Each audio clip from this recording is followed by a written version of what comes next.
not vaccine passports. They are data passports, they are participation passports, but there's no medical reason behind these. If I had come to you 2 years ago and said, here's what the government want to do. They want to give everybody a chip. They want to put all your medical data and all your financial data onto that chip. That will be your complete ID, and they can control you or shut you out of society from that. Ideally, they'd like to put a quantum tattoo so that they can remotely medicate you. That sounds absolutely insane. That's the road that we are going down right now. This is about a financial reset because the fiat currency has failed like every other one has before. And in order to keep the game going, they need a new financial system. This is why everybody, no exceptions, has to get one of these passports. This is why there's a drive to get absolutely everybody vaccinated. It's for the new system. The central bank digital currency is the end game. Okay. Along with totalitarian control. In order to bring in a central bank digital currency, you need a digital ID. In order to bring in a digital ID, you need these passports. That will all be combined with a social credit system and a carbon credits system.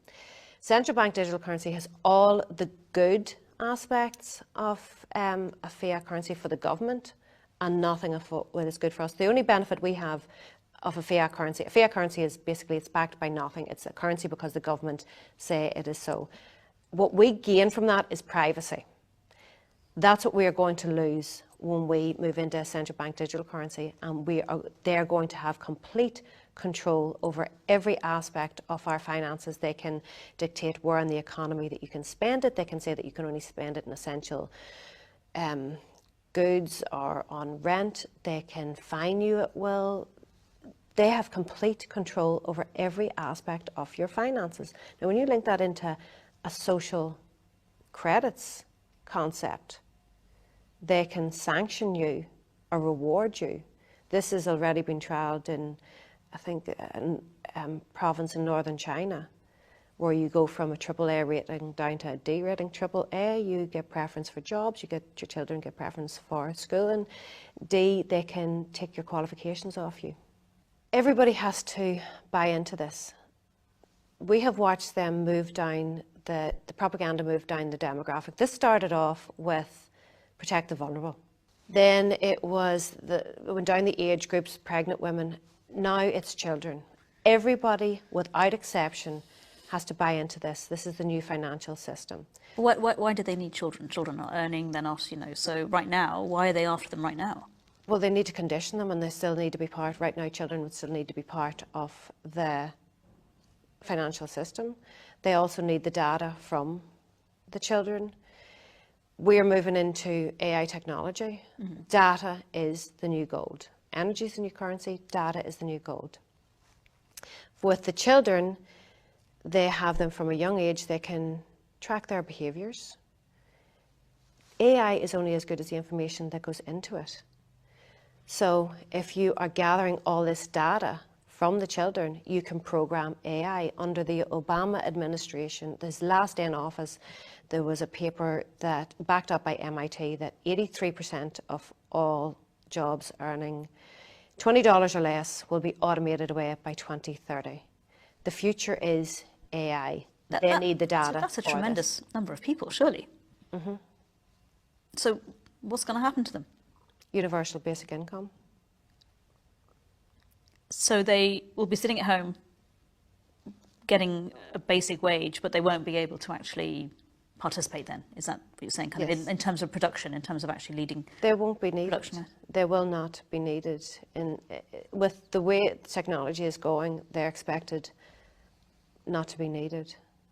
Is it inevitable? Are we absolutely going to end up where these people who are organising this actually want us to go? If we continue to comply, yes. The target is small to medium businesses because they account for 60% of all jobs, and the target is the children. I don't know why anybody would let their child take part in this clinical trial there. They have to get them into the system. So in order for this new financial system, in order to participate in society right now, we have to have these passports. So how can they logically exclude children? How can children go to restaurants?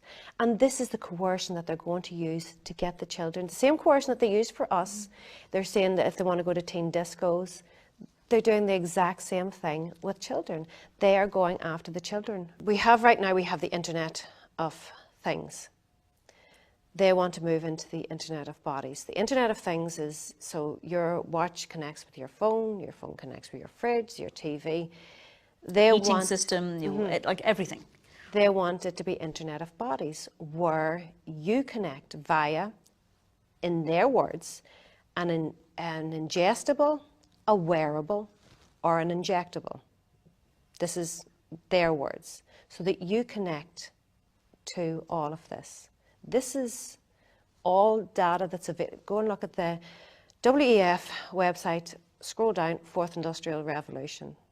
They want to blur the line between human and technology, robots. The new currency has to be a digital one. Because of the age we live in, it has to be a digital one. In terms of what you can do, first thing you need to think of is, what future do you want for your children? Because you might think you're okay now, but this is the future that you are building. You're building your own prison. You're building a prison for your children. It's a series of dominoes. Take out those dominoes. It starts with vaccine passports. They're not vaccine passports. They're data passports. Data is the new gold and energy is the new currency. So take that out and everything falls apart. And the economy, honestly, the economy is failing anyway. They're trying to put in this new financial system. Either way, you need to prepare. You need to ask yourself, are you prepared? Financially, are you prepared? That was the only thing that was addressed through the whole collapse. They only addressed the financial aspect. You were given money to stay at home. Are you prepared spiritually, emotionally, physically, mentally? Because this is coming. There is no going back to the old world. This is the new world that we're going to be living in if they succeed. I don't feel that they will succeed. Maybe that's optimistic. I like your optimism. Well, when freedoms are reduced, eroded away, empires tend to collapse. That's the Roman, Ottoman, French Empire. That's why they collapsed. So I do have hope, but protect your children. Do not let your children participate in this passport system. Know that if you do, for the sake of going to a restaurant, that you are leading them into a social credits system and slavery. The consumer economy has failed. We're moving into a credits economy where now the rich can buy credits, but that's the world that you're going to be putting your children into, a credit system where they will have to work off the debt that has been accrued. So it's like they've waged war against us. We are at war. Australia knows it, New Zealand knows it, Austria knows it. They're all out on the streets. We absolutely are at war. In a war situation, there is collateral damage. That's where we are standing with these injuries and deaths from this clinical trial, that they're being completely censored. That information is being completely censored because it's essential to get us all on board. As I say, no exceptions. So we are in a war situation against a takeover, a globalist takeover from NGOs, non-government organisations, the WEF, IMF, UN, all of them. These billionaires and technology companies are dictating the future of humanity. And if we don't stand up, we are running out of time. And we need to stand up. And it's simple. In a war situation, men have been frontline at war, losing their lives. All we have to do is say no. That's all we have to do. Just mass non-compliance. That is the solution to this, is mass non-compliance. What would you suggest they go out and do now? For me, this is going to be won by communities. So find people that are like-minded. That's going to keep your confidence up. do not give in and do not give up. If you give up now, you are given, if we don't fight this now, we are giving our children twice the battle. It has to be fought now. The quicker that we do this, the easier it is to get out of. So find your communities, find people, find your support network. And They are out there. they absolutely are out there. People think that they are alone. They're not alone. You're not crazy. Your intuition is correct. You need to get out there and meet with these people. We need to simply say no. Do not let your children participate in it. They are going for your children now. We need to put our energy into the future that we want to create. And if that's the currency, then we actually control it. It always has been the currency. They've printed paper and got us to work for paper under the fiction of paper for so long. We have been in a slave system for so long. Time to get out. Without time to get out of it, time to realise that we are spiritual beings having a human experience and stop letting ourselves be distracted from that. Melissa, thank you so much for joining me today, and I wish you all the best of luck. Thank you.